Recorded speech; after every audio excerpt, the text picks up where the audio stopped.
দর্শক, এই মুহূর্তে আমি অবস্থান করছি গাজীপুর সিটি কর্পোরেশনের 10 নং ওয়ার্ডের আমবাগ এলাকায়।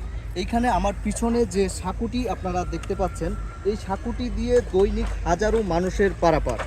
সাঁকুটির এক প্রান্তে গাজীপুর সিটি কর্পোরেশনের নির্মাণ করা 40 ফিট প্রস্থের সড়ক, কিন্তু ব্রিজ এবং অপর প্রান্তে সংযোগ সড়ক না থাকায় ঝুঁকি নিয়েই চলাচল করছে মানুষ। বর্ষার সময় পানিতে প্লাবিত হয়ে যায় এই সাঁকুটি, তখন আরও বিপজ্জনক হয়ে ওঠে এই সাঁকুটি।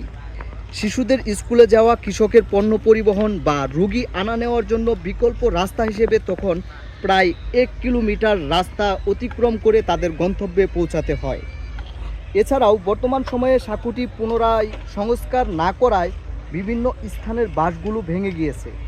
স্থানীয়দের দাবি সাঁকুটি দ্রুত সংস্কার করা হোক, অথবা সাঁকুটির পরিবর্তনে একটি ব্রিজ নির্মাণ করে সংযোগ সড়ক স্থাপন করা হোক।